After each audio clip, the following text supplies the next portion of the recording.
All right, here we are on the tail end of a 3-day event at the Mile High Hunt and Fish Expo in beautiful Colorado at the Gaylord. What about this facility, Oh, man, it's fantastic. It's huge. This place has great potential to be one of the largest expos, really.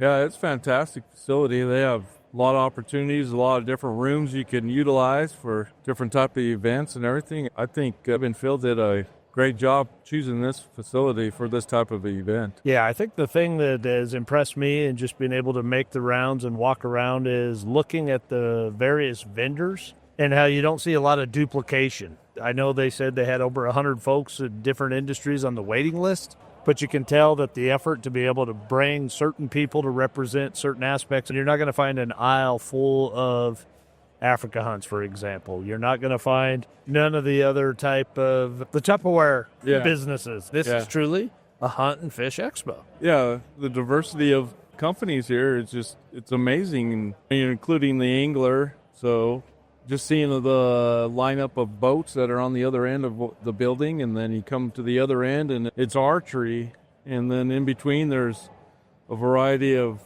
conservation organizations and optics and firearms. It's definitely got a diverse amount of folks. So yeah, I think they have a fantastic lineup, and I can't wait till they can expand on this and see what new comes in. Yeah, I think the impression that you get when you walk in here, I think the diversity of the vendors like we've just touched on, I think it just has that red carpet feel. Like we're going to make a first impression that's going to grow with momentum.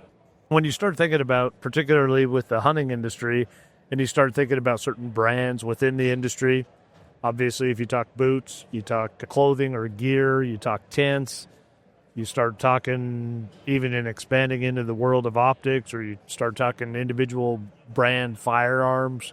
I think who's who of the industry and leaders within the industry, whether it's Gunworks, Seekins Precision, Maven, Zeiss, I think they've been very detailed in how they're selecting which representatives from those arenas within the overall industry are here to be represented. It seems to me like they're very willing to solicit not just constructive criticism, but hey, how do we raise the bar? And I think that mindset is probably very valuable for them moving forward, in that they're wanting to get better. They're wanting to polish this to be the best show it can. The facility certainly provides that, in the fact that you're not going to find a finer facility in my mind. This is definitely the right place, the right location. It's not far from the Denver International Airport. There's a plentiful amount of hotels in the area, a mile or two away. I think it's just the absolute perfect place for an event like this. So tell me why yesterday you didn't enter into the elk calling contest. Come on. Because I still need practice at the reeds. I'm not going up against those pros until I get some more practice. But that's cool. That's another cool thing. They have the elk calling contest. They have duck calling contest. They should throw in like a predator type of calling contest too. It's wide open. They had the seminars that have been, I think we've struggled with that at Mule Deer Days. We've looked at this and how they incorporate that as into being very inclusive, if you will, within the show on the floor of the actual expo hall itself. But for some reason, seminars they're just tough. You expect and you hope that there would be this level of participation, but you got a lot of distractions. And you walk into a hall like this, and I think that's also something that'll grow over time. You got to start somewhere. The content, I think the best way I see that we navigate, knowing that's such an important educational component within our effort at Mule Deer Days, is solicit that feedback from everyday sportsmen and sportswomen. What do you want to see? What do you want to learn? What do you want to have the opportunity to ask more questions of to people within the industry or experts within their field? But I like that they're including that into the event. I like that as a staple part of this, with the big promotion of the banners out front. Let folks know what that schedule looks like, where it's at. You can't miss where the stage and the chairs are and the sound system set up for that. But yeah, I think the future is very bright for the Mile High Hunt and Fish Expo. One thing that I think has stood out for me individually, and just the folks that we've had a chance to visit with, and several folks, there is a mood or a tone in Colorado for sportsmen and sportswomen to be very concerned. We don't tend to see that in Wyoming, but that Proposition 127 last year, of course, some of the most strict gun laws that have ever been passed were just signed by the governor earlier this week in Colorado. That has got a lot of chatter amongst sportsmen and sportswomen and what they feel is an infringement and attack on their Second Amendment rights from their own state. And there's a tone of frustration, but there's also a tone of concern, and duly warranted, certainly. But I think that's also the side benefit to the Mile High Hunt and Fish Expo is you've been given an opportunity to attend and support something that is ultimately rooted in the heritage of what you value as a sportsman.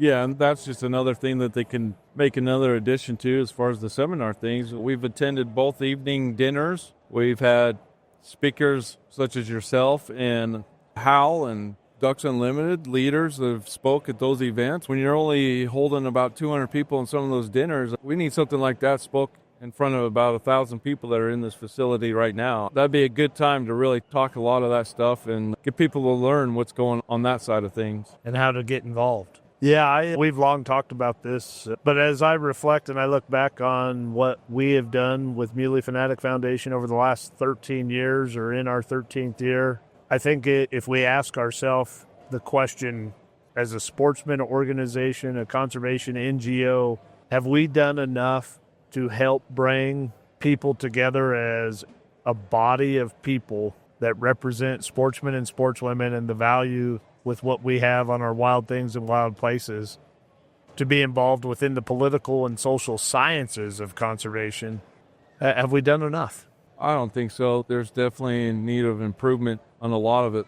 I think so. It's just always going through everybody's heads of ideas of how we could really expand that and make that happen. But I think the start is events like this is where you can start and get that going, and hopefully you can get there at some point within 3 to 5 years. These type of events, we all know that's usually about how long it takes before you could finally hit that mark of where you want it to be. And more of the even smaller ones like Mule Deer Days, it's not at this extent, but having those little things and then advertising for these big events like this, you just need to really collaborate and bring a lot of people together. And we need to just use this type of expo to do better at that. And we need the people to help out. They need to attend these things. They need to come here. They need to, I know everybody's got other schedules and other plans to do things or whatever it may be, family stuff and that, but once you some dates, just need to get them on the calendar. Come out here. We can only do so good with if we all collaborate and get together and work on what these issues are and stuff. So they just need to put this on their plate. Yeah, I think you're right about that. I think if you look at this event of not just the entertainment value of coming and being able to see all the cool gear and to visit with folks firsthand, there's certainly that level of interest. But I think if you look beyond that and you look at the value of what you're supporting, being able to come into a hall like this that's enormous, this is, as we've touched on, a first-class facility. I think when you just look at these people that are walking up and down this aisle that we're on row 200 and you look at the common thread that each of us share, we love the outdoors and we love our wildlife, and these industries all support that with their products. There is a uniqueness to the fact that this is an activity, and here we are, and it's a Sunday. Sunday generally you would think would be a slow day, but I think the traffic has been great, and I think we got to, as leaders within the industry and within the conservation community, to build that powerhouse or that army of people that represent these values. We got to look at these events as opportunities.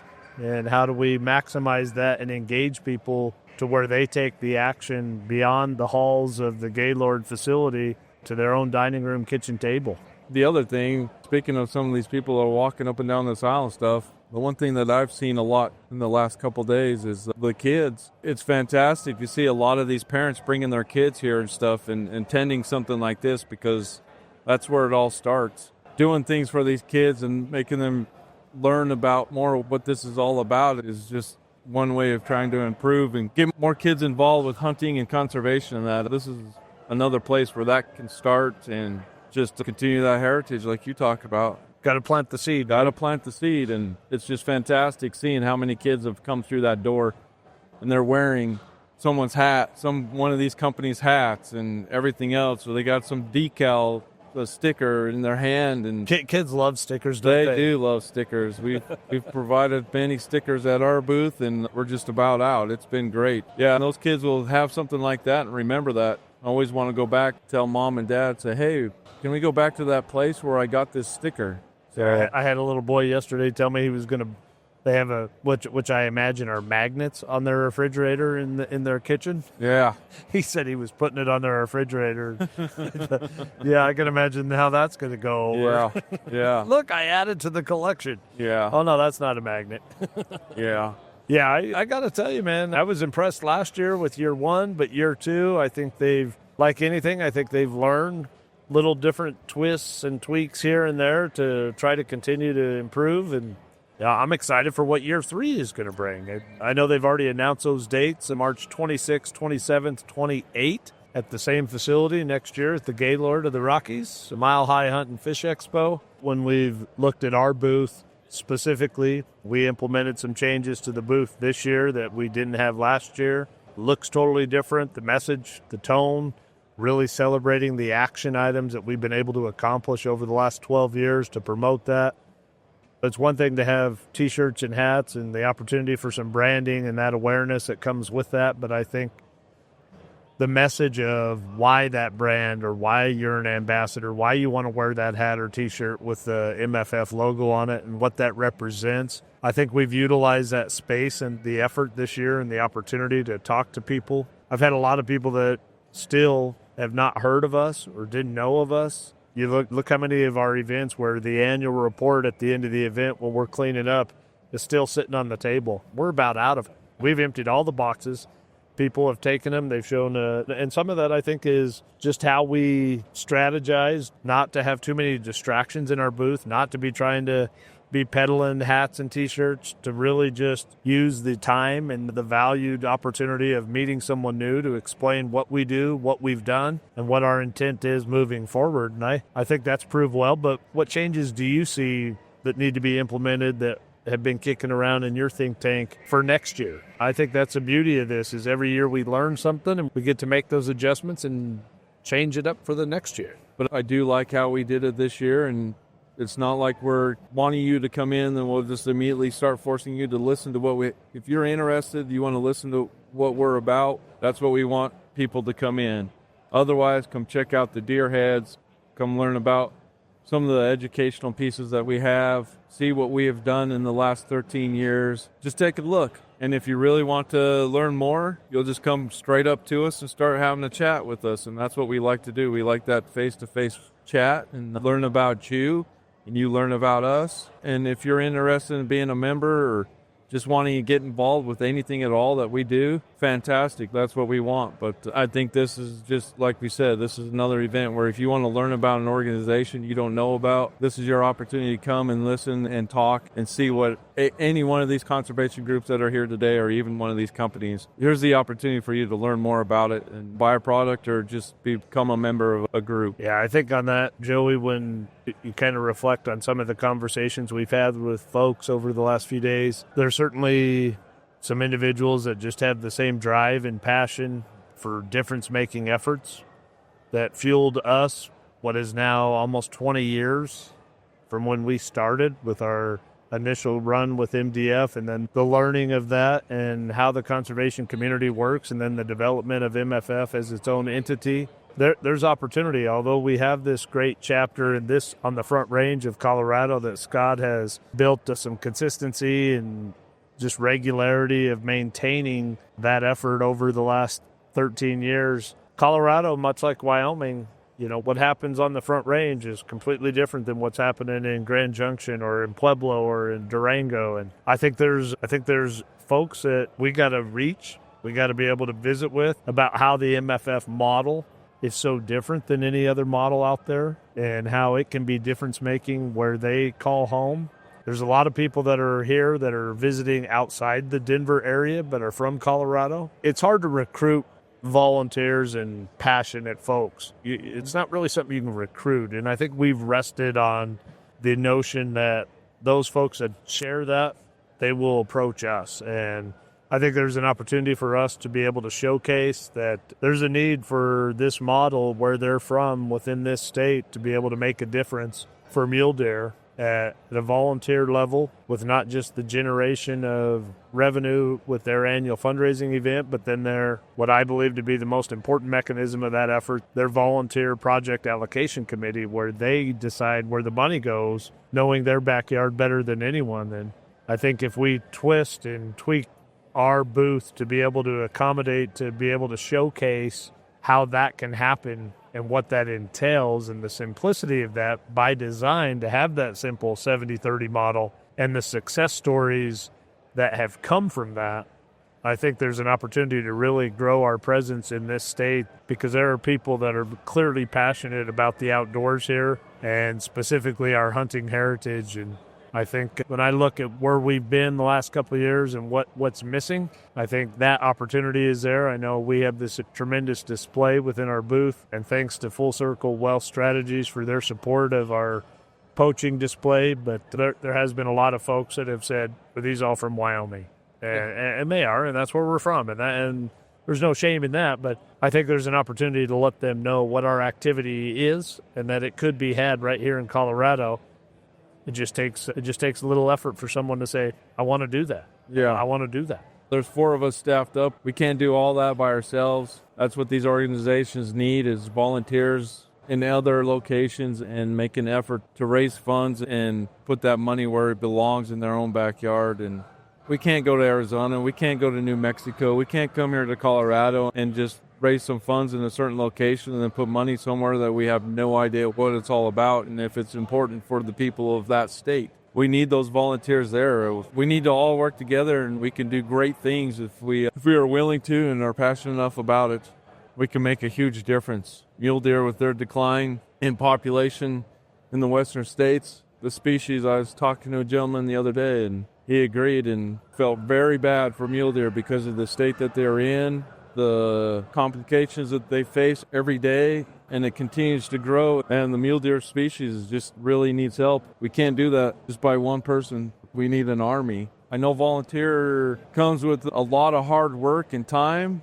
You and I both know that. We did it for 5 years. We know what it takes, so we totally understand when it comes to that. But there's no doubt in my mind, you have to have a passion for that to make it work. And if you have that, you can get a group of folks that may not be as passionate as you, but they're willing to take on certain areas that they're good at. Yeah, we definitely need a lot of help around these western states for mule deer. Hopefully people would come around and start seeing that, and that's where you need to come visit with us, and we can talk about that and learn a lot of things and how that process works and what really needs to happen. And again, this is another event for those opportunities, and this is why we want to be a part of something like this. Yeah, I couldn't be more proud of where this is already at. I know Abe said we're going to put the Mile High Hunt and Fish Expo on the map.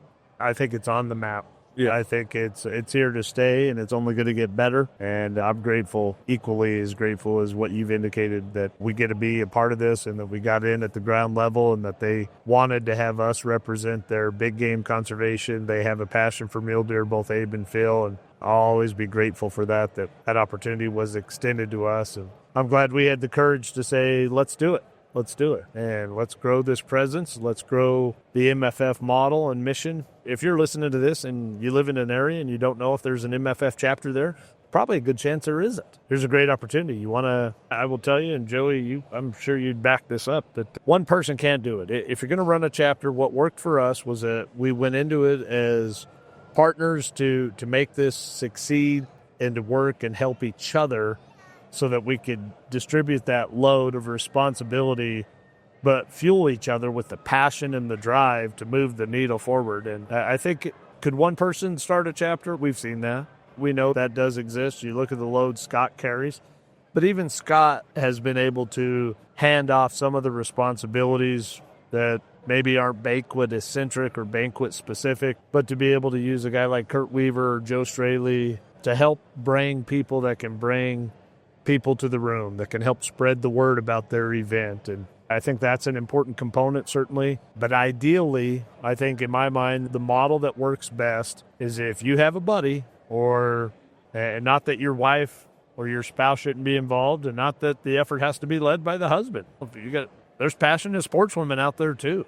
But to have a counterpart, to have someone that is equally invested into the effort with you, to put on a good banquet, to put the fun in fundraising, and to bring people together to celebrate this heritage. I think it can work. I know it can. Yeah.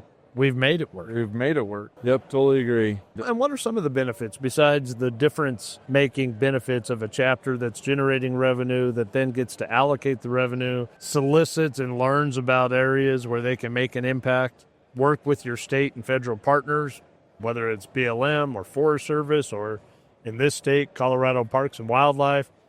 There's a lot of learning that you're exposed to, especially when you're bringing a checkbook to the table that you want to fund projects. But then I think it's beyond that. I think you look at the relationships that have been built with private landowners, look at the relationships that have been built with policymakers or legislative members of our legislative body. But I think the bigger thing, look at the friendships that are made.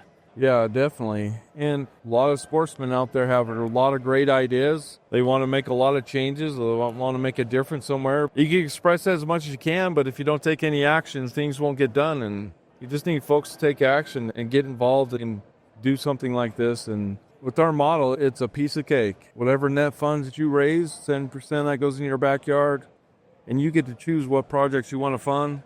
And you get to write a check to that and be very proud of what you did. And whatever team you have, that everybody just needs to be very proud of that. And then you could bring that to the next year when you go see some companies that want to sponsor your banquet or whatever it may be, that, hey, this is what we did last year. We want to do even better. And it doesn't take much. Once you get that under your belt, that very first event's very important. You get it under your belt, it's only going to get better. I really do look forward to seeing the MFF mission and the MFF effort grown in Colorado, because I've had the chance over the last few days to really meet genuinely concerned sportsmen and sportswomen that care about mule deer, that care about hunting. I think as our model and within our mission statement is built on those three pillars of sound science and wildlife management, rooted in science and the furthering of the sport of hunting, and then, of course, the landscape level influence and efforts that are associated with mule deer and what their range and the needs to overcome the challenges of their range. I think there's a tremendous opportunity, and I think Colorado is a great place for it to grow, and I look forward to that. I look forward to us sitting down and talking about this 5 years from now, knowing that there are seeds being planted every single day when you have opportunities like this, that you can be in front of people that share that love of the outdoors and our hunting heritage.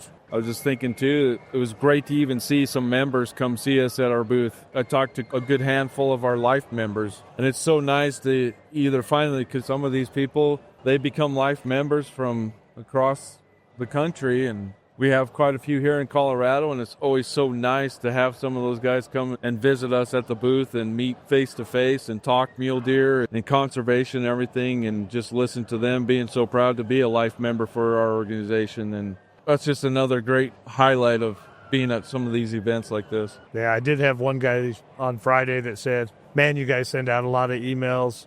But I'll tell you, and I know sometimes he said it's like a bank account. You're making deposits and withdrawals. And he says if you were just all about the withdrawals, where every time you sent an email it was an ask, it was an ask, it was an ask, I'd have probably unsubscribed from your list. But he said it's the deposits when you make that are so valuable, that you're sharing the information. I know what's going on, and I'm not intimately involved. I'm not associated with the leadership within a chapter, but he said, when I see those emails and many of the withdrawals, if you will, in the bank analogy, he says, I've participated in, I support your raffles. But he said, when you make those deposit emails where you're sharing information, he says, it's a sense of pride that I get when I read that, knowing I'm a part of it. And I thought that was a great analogy. Yeah, same thing. I had a conversation with a gentleman, same thing, brought up the email situation, and I don't mind him at all. Sometimes I may not look at him in that just because it's either I already know what it might be or I just didn't have the time. But he said, it's so great because I need reminded of what you're doing. I need reminded of what I need to support. I need reminded of what's the next great prize you guys are giving away. He says it's great. We hear it all the time. Oh, I didn't even know about this. Oh, I didn't know you guys were having that event. That's why we send so many emails out. It's just a little reminder, hey, we got something coming up. Yeah, it's funny today. 1,749 tickets on the Colorado statewide mule deer raffle, the governor's tag that we're going to give away at 2, and people coming by saying, I need to get some tickets. We're sold out. Oh, man, I didn't even know about it. And I'm like, Yeah. how'd you not know? Yeah. Good stuff. All right, man. Just this moment of reflection as we wind down the time here invested at the Mile High Hunt and Fish Expo. I think the rate of return on the time spent at this event, I think it's invaluable. And I think it's about the sharing of our passion and being able to share that with others and get to meet new folks. It's extremely valuable, and I'm grateful for the opportunity, and I'm grateful for the opportunity to be able to share this with you. Same here.